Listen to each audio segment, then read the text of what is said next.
Hey everyone, thanks so much for coming back to join me for another video. This week I'm going to be highlighting 5 of my favorite Trader Joe's freezer section meals. These are the items that I gravitate towards during the week when I just can't be bothered to make anything too involved. And these just never disappoint. They're always so yummy.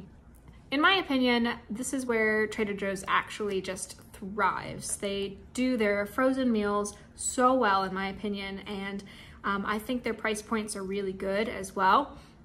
They tend to serve about 2 people. Sometimes you do need to add things to get it to stretch to fully feed 2 people. But without further ado, let me just start talking about the first item.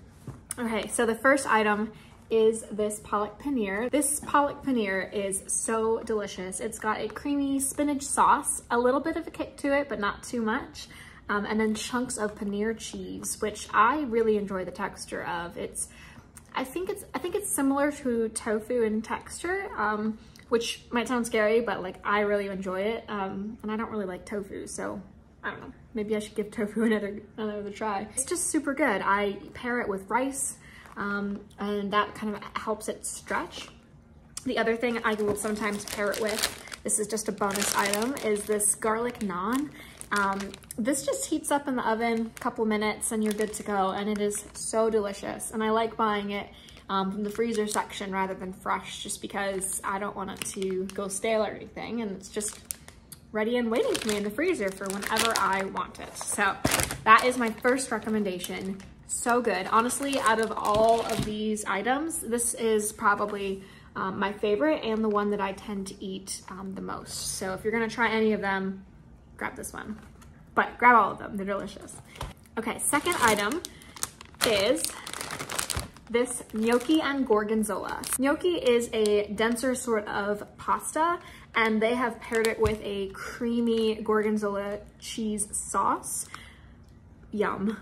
So you just throw all of this on the stovetop and slowly warm it up for like 7 minutes, and you're good to go. You can eat it as is.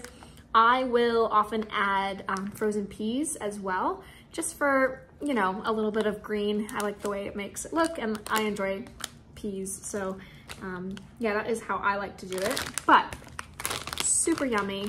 Love the flavor. Again, it feeds 2 people, so highly recommend that one. Now, the next item is a bit controversial, I feel like, because who gets excited about a veggie burger? I certainly do not. Let me tell you what, like, I don't usually eat veggie burgers. I'm not vegetarian. I get annoyed that they're called burgers because, I mean, they're just not. It's a veggie patty. But these ones are super, super tasty. I don't eat them in the traditional way that you would think to eat a veggie burger. I will just heat the patty. I'll pan sear it in a little bit of oil, and then I will also fry an egg, and I'll put the egg on top of the veggie burger, and then cover the whole thing in like sriracha or whatever sauce I have on hand that sounds good that day. So this one is black beans and roasted corn. It's the Quinoa cowboy burger is what you're looking for. So this one is super tasty, would recommend. And sometimes it's just nice to have like a vegetarian alternative on the ready. Actually, a lot of the items that I'm talking about today are vegetarian, but yeah, so recommend that. Give it a try. Even if you don't like veggie burgers, sometimes it's nice to just switch it up, and this is an easy way to get some extra protein. Okay, moving on. Moving on to dumplings. Guys, these are so good, okay? This is the steamed pork and ginger soup dumplings. If you're like me, you had not heard of them before. Basically, it's just a broth-filled dumpling, and when you eat it, the broth will explode out, and it is just so good. It's super flavorsome. Be careful though, because you have to like let it sit a little bit, otherwise you might actually scald your mouth off. I was a little concerned it would taste too gingery because I'm not the hugest ginger fan, but it's a mild ginger, just kind of light, and it's super good. I really enjoyed the flavor. Pork dumplings are my favorite. In general, the dumpling and gyoza, like pot sticker options in Trader Joe's to me is just exceptional. I love all of the options. I am such a dumpling person. I would eat them every day if I could. So yeah, I think they're all really good. These do not disappoint. There is only 6 of them in this box, so that is a bit of a bummer. If there was more than 2 people, you definitely have to make 2 boxes.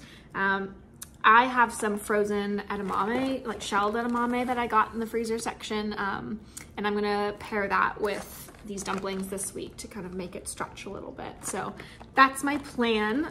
You could also make, you know, some fried rice or, you know, whatever you wanna do, but yeah, there is only 6 of them in there, so keep that in mind, but super worth it, so good. And the final item is probably the most popular one. If you're a fan of Trader Joe's at all, then you, I'm sure, have heard of this one and have probably tried it, but just in case you have not, I felt the need to talk about it. So that's the Mandarin Orange Chicken, okay?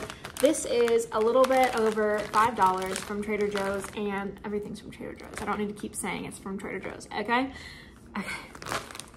But anyways, so this is just the chicken. It doesn't come with any like rice or anything. So you pop it on the tray and bake it for about 10 minutes. And then the sauce packet is on the side. So you'll heat the sauce packet up later and pour it over after the chicken is baked. It is so yummy, okay? The chicken gets a little bit crispy. The sauce is a little bit sweet, but not like, you know, in a gross kind of way, just a nice sweet sauce. I will say out of all of them, this one takes slightly longer from start to finish, just because, you know, there's that oven time, like 10 minutes in the oven, which is a little bit longer than some of these items. But also I tend to want to put it with rice and maybe some broccoli or something. You know, I don't just eat the chicken. So it's a little bit more involved, but it still comes together really quickly and is a lot faster than cooking, you know, something from scratch. So those are all of the items that I picked out for this week's video. If you try any of them, I would love to hear about it. Leave me a comment, like this video, and please subscribe if you haven't already. I do a lot of content with Trader Joe's, Aldi, Costco, lots of grocery hauls. So yeah, I would love it if you joined my little circle here. So thank you so much for joining me, and have a great week, and I will see you next time. Bye.